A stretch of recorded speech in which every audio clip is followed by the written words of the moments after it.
Hello, my name is Vincent Baidu. First of all, just want to say sorry for the quality of the video. I'm actually out in Bulgaria right now doing some business, but it's Sunday, so that's all cleared up and that's finished. Going around Bulgaria, to be fair, there was quite a lot of people looking at me like maybe they'd never seen a black person before, but I've also had loads of really nice interactions. So this video is not about that. This video was just basically a response to the constant social media plus normal media attraction with the idea of race, and just the fact that I've that's not true, but for the amount of times it gets brought up, the scientific validity of the concept of race itself never seems to come up for me. So this is just my view on it, and the video is race scientific. So the first thing I'm going to do is I'm going to compare race to something which I do think is scientific, which is sex. So I'm going to compare race and sex. I'm going to ask questions between them and just see how valid that it actually is. So first of all, scientifically, how many variations are there? So with sex, there are two different variations. There's male and female. So how many different variations of race are there? And this is basically the first stumbling block, is that if you can't count something, i.e. if you're trying to say that scientifically there's an amount of something, but yet you can't count it, then somewhere along the line you've lost your scientific backing, because surely if there's an amount, you should be able to count them. It's like trying to describe a bus, something like a bus, and saying, okay, I'm asking you, so how many seats are on the bus? And you're like, oh yeah, there's a lot of seats on the bus. Or there's not that many seats on the bus. Now that's not a completely scientific answer, lots, not that many. That's more of like a creative description. You know, if there is a bus that actually exists that you have access to, you should be able to go and count how many seats are on that bus. And the main thing is that if you were trying to say to me that scientifically you didn't have to count how many seats were on the bus to say that you scientifically understood the bus, then my question would be, are you a bus driver? No, I'm not. So you don't know what the hell you're talking about, huh? So the second question is, scientifically, how can you tell the difference? So with male and female, you can tell by genitalia. Females have vaginas, aka, and males have penises, aka. A banana dick. You can tell the difference between races by their skin, their hair, their eyes, their nose, their skull size, their geographic location.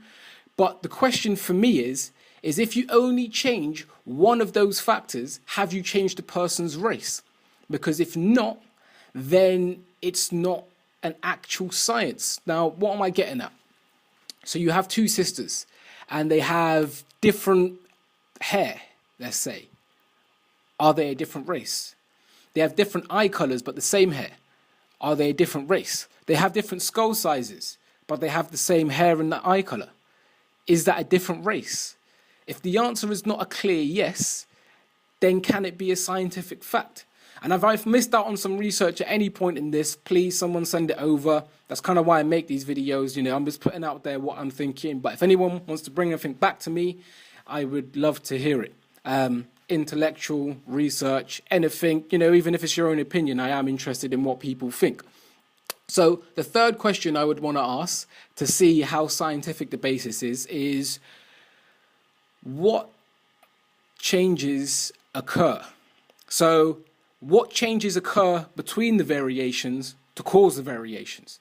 So the difference between sexes is because of a change in an X and Y chromosome. So that's just straight science. Depending on whether your combination of X and Y, it will depend on what sex you become out.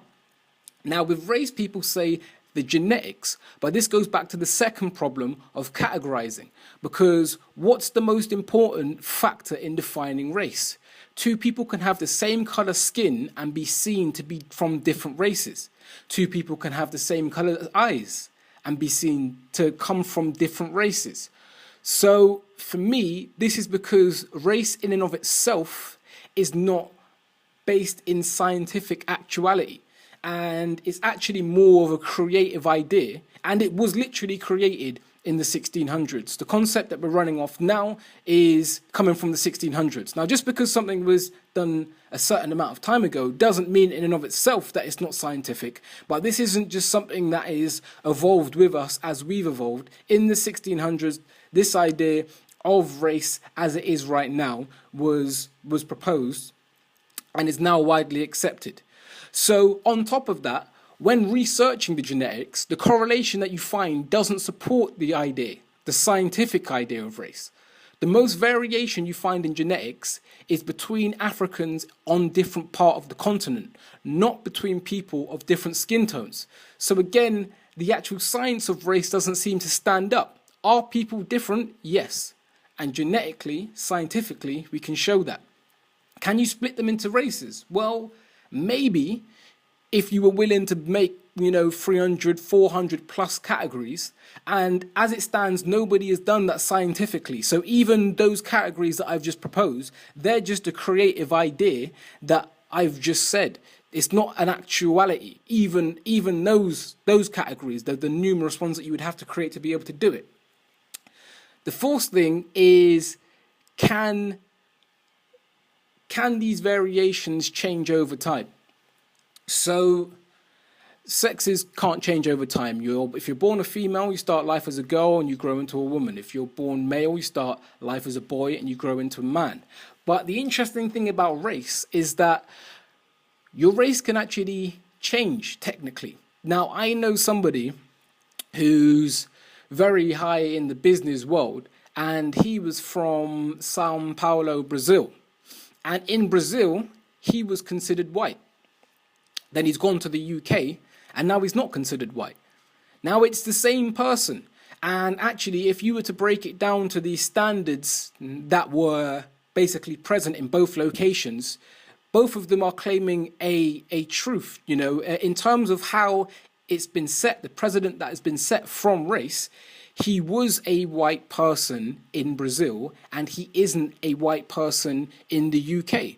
So the fact that the person can stay the same, but the idea of the race can change, basically signifies that it's not that scientific. And more than that, it's the fact that there's no scientific basis to fall back on. So you go to Brazil, you get one perspective. You go to the UK, you get a different perspective. There is no set out thing which says, actually, to the global standards of racial clarification, you are in fact this. That's not there. And the fact that that's not there, again, alludes to the fact that it's not completely scientific and that it's more of an idea and a concept that everybody is run with. Also, tanning. Now, obviously, there are some major changes that people can take. Artificial changes, people can buy contact lenses, people can get bleaching cream, people can get surgery.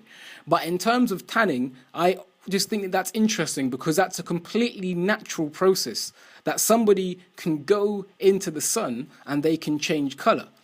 Now, if so much emphasis on race is placed on somebody's skin tone, when somebody goes, have they changed their race? And I'm talking about, if somebody was to go to a different country for 3 years and essentially, get a permanent tan for a while, have they just changed their race? Well, not really.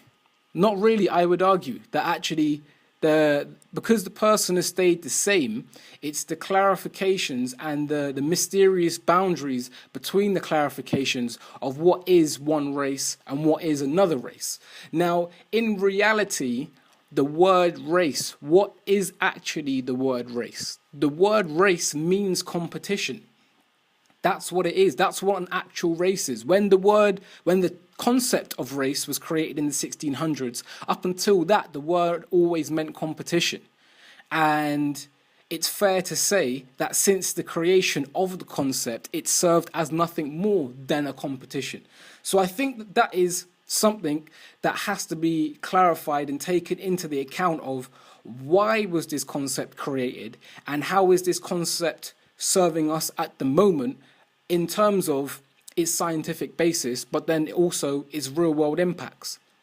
So I watched a video. Essentially, I was literally typing things in because I decided to make this video yesterday, and I was typing some stuff in to literally just see what I should call the video. I came across like an hour and 15 documentary. Well, it's a talk, and this video was called "Are Races Biologically Real?" Now, just because I like to do like media responses, on this video, there was somebody who laid out, a response to the guy's conclusion. And, it was a very intellectual, non-emotional response. So that's the reason why I would like to respond to his response, because it'll give you an idea of what the video is about. I'll put the link in there. To be honest, I didn't agree with everything in the video. But it was there, and it was still, a relatively interesting watch. So the first line is going to be the line of the guy's conclusion. Then the second line will be the response from the comment. And then the third is my response to the response. So the first thing was that he thought, the person who made the video thought that a problem with the idea of race is that racial clarifications vary across time. The response to this was, definitions of everything vary across time. If we were to throw out every word that has morphed in definition through time, we would have no language. And I agree. Yes, this is true. But where is the naming of every possibility that we know today? When the idea of race was created, it was easy to give things names because they were just kind of blockingly stereotyping people. Do you know what I mean? Blacks are this and Irishes are this and all of that sort of stuff. But now, to try and tie the science to names, you've mentioned language, to try and tie it together, it's a lot harder, and it hasn't actually been done. So I would say that the racial clarification varying over time is not the issue. The issue is a clear racial clarification and the fact that it's non-existent. So the second point that the guy in the video uses as a conclusion is races cannot be distinguished by their phenotype traits, skin color, etc. Because these traits vary within races. Because their variation is continuous and because racialized traits vary independently one from another, it's hard to make a scientific definition. So their response was, continuous variation does not prelude one from making distinctions. Color itself is a gradient, yet we still refer to colors such as red, blue, and green. There are many things that exist along a continuum that are subject to linguistic distinctions. So my answer to this would be, again, yes, this is true, but color as a science goes a lot deeper than red, blue, and green. So as a video editor that deals with color as a science, I could say to another editor, use the color hashtag B0171F. Now, he might not know in his head instantly what that is, but he can go online, he can type that in, and he can find out that exact color. So even though color is a spectrum, because that is a real science, every clarification has actually been made and defined. You spoke about linguistic distinctions. Then linguistically or mathematically make all those race distinctions from one another. So the next point that was made is what is this one? There's another point in here. Racialized traits vary independently from one another. Okay, so racialized traits vary independently one from another. So the response to this is many traits across races are certainly not independent from one another.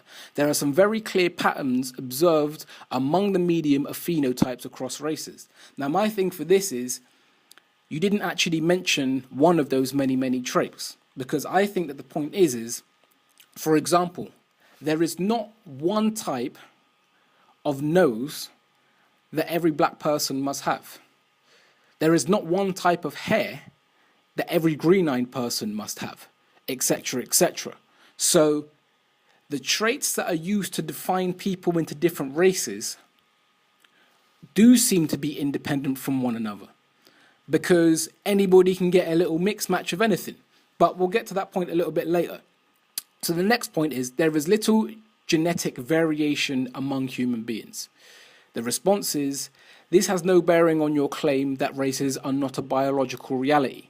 To prove your point, you have to claim and prove no variation among human beings, that there is none, which is obviously not the case. In one sense, apples are quite similar to one another, yet we have different names for all the kinds available. So my point is, again, you prove your point and just clearly name all of the races definitively. If you counted them out like the color chart, it would become a science, but then the science would be of how we're all connected, which is not why the creative concept was invented in the first place, and the reason why there is now no clear clarification.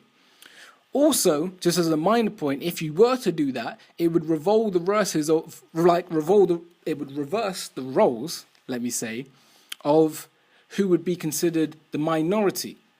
Because the most genetic variation lies within the Africans, as I mentioned before, on that continent.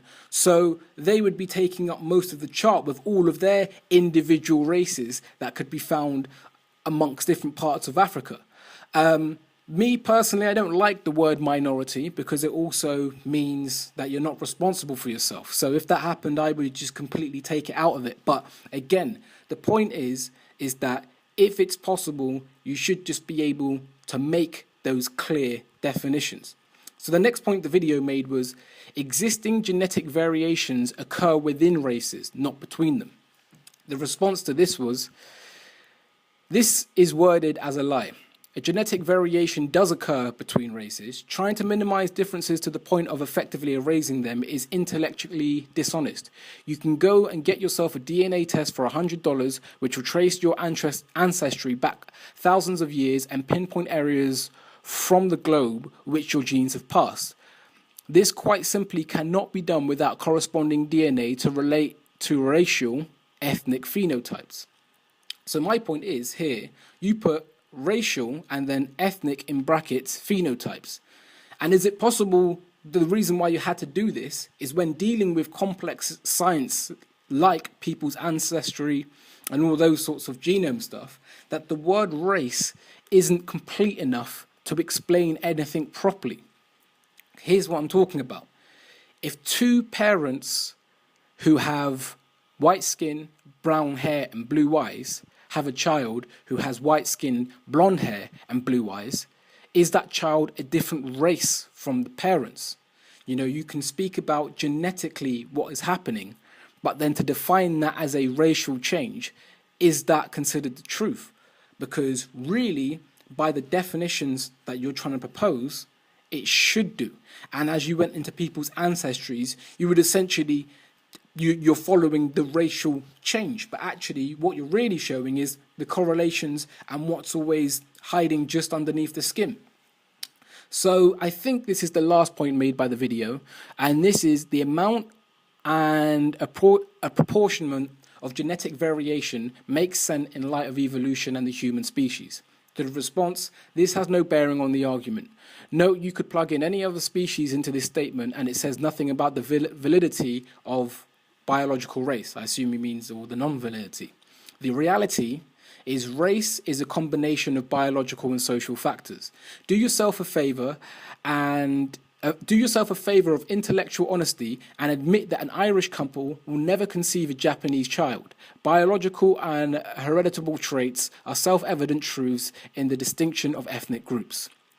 So, my response to this is something that I haven't mentioned the whole time, but is painfully obvious. So how can you say that an Irish couple will never have a Japanese child when it's plausible for one person to be both Japanese and Irish at the same time, however you want to look at it? The creative concept of mixed race throws the scientific concept of race out the window. So you can look at me right now, and the question is, did you identify the Chinese in me straight away? Well, there's Chinese in me. We're all mixed race is probably the most scientific thing that you can say about the concept in and of itself. You know, there was a fad with those shows back in the day of taking racist people and then showing them where their actual bloodline comes from. So just to give a little bit more of a real kind of life example, even though it is fictional. You can take a dark-skinned Italian person from the south of Italy, dark-skinned, and you can take a light-skinned African-American from America, and the dark-skinned Italian can be racist towards quote-unquote black people, and the light-skinned African-American can be racist to quote-unquote white people. And they can both be racist, and yet in reverse order One of them is darker than the other. One of them is lighter than the other. One of them's genetics is trying to express one thing, and his attitudes is completely counteracting that, and vice versa. So on that note, let me just deal with two specific heads on this huge beast that is this concept of race that we've created for ourselves. If you have had a European education on the history of Europe, or a colonialized American education of America, same for Australia, Canada, Russia, these sorts of places, it will be of benefit to you to get a African sense of African history from someone who maybe considers himself in this particular area Afrocentric.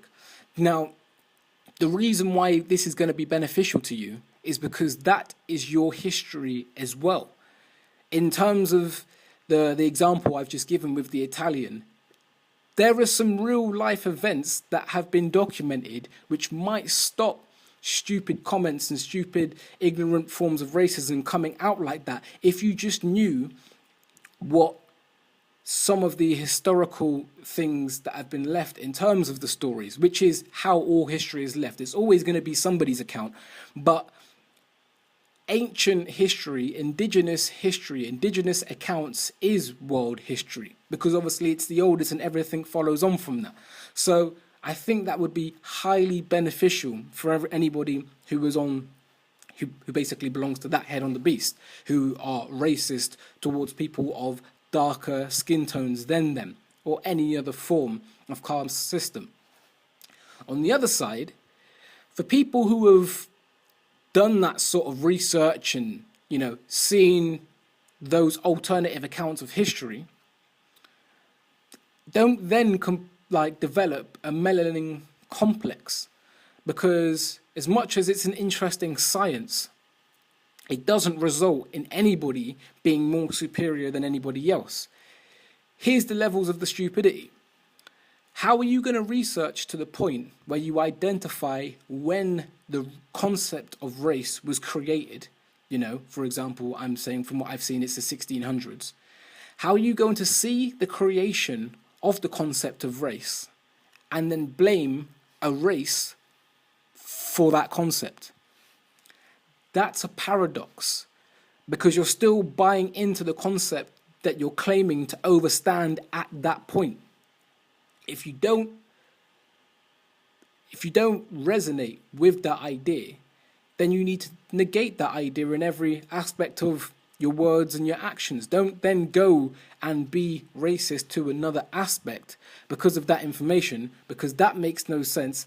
That's an emotionalized version of how you decided to take that piece of information. So those are just two things that I would say then. Now, I'm not saying that racism doesn't exist, but what I'm saying is that creative truths have powers, and that's how they manifest. For instance, Superman can beat Batman. Goku can beat Vegeta. Now, these are truths, but they're creative truths. They're a truth that somebody created.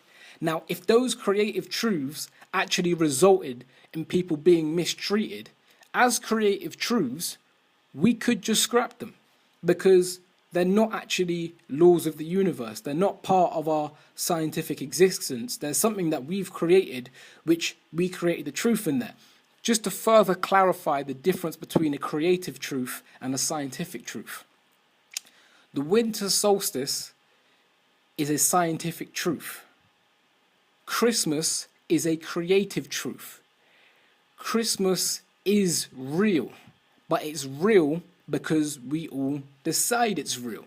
And in reality, we could all decide for it not to be real, and it could just be left to history, and then it wouldn't happen. But right now, it is a truth, but it is only a creative truth. Whereas obviously the winter solstice is a scientific truth that whether we want it to happen or not, will keep happening because of the scientific nature of its existence. So what I'm basically getting at is that there are even people who were talking about race who are trying to do good, but the perspective they're coming from is that race is real, but how about we emotionally and physically act like it's not? But all I'm saying is, let's just accept that scientifically race doesn't exist, but take the reins on what we've created, because we're all collectively creating this idea. Because in reality, you know, I'm here in Bulgaria, I do subconsciously still consider myself a black person, even though I'm saying all of this, but I take the reins on that creation and I decide, well, I can still do whatever I'm going to do. I'm still going to be safe to people. People are still going to be safe back to me. But there are ways that we could, over time, completely shift this, because I think the thing to be wary of is that creative truths can become scientific truths, just like the design of a plane or a pyramid can then manifest into a real scientific truth. And that's just on one kind of material playing field. I think that it probably gets deeper than that as well. So I just think we have to be careful with these creations, with these concepts, and we have to take charge and responsibility as individuals, as families, as communities, as societies, and as a global human community. So, I mean, you know, we could have World Hug Another Race Day. Now, as stupid as that sounds, it could just be the hottest day in your area, and you could go and decide that on that day, anytime you had that subconscious idea that somebody was different to you on this basis of race, you could go and decide to engage them. Now, I'm not saying necessarily we can do that. I'm just saying that it's something that we can just play with. We invented it, and we can do what we want with it. Because personally, when I look back at history, I see every historical feat, no matter what race or location or time is, I see every time that we did something, it was a feat for all of humankind. And every time we did something in the other direction, it was also all of humankind. So the fact that you, as a human being, are here right now is an amazing feat of itself, and is a testimony to human strength. It's a testimony to human intelligence. It's a testimony to human attractiveness, and it's also a testimony to human empathy, because all of those things were needed for you to become this expression that you are here now.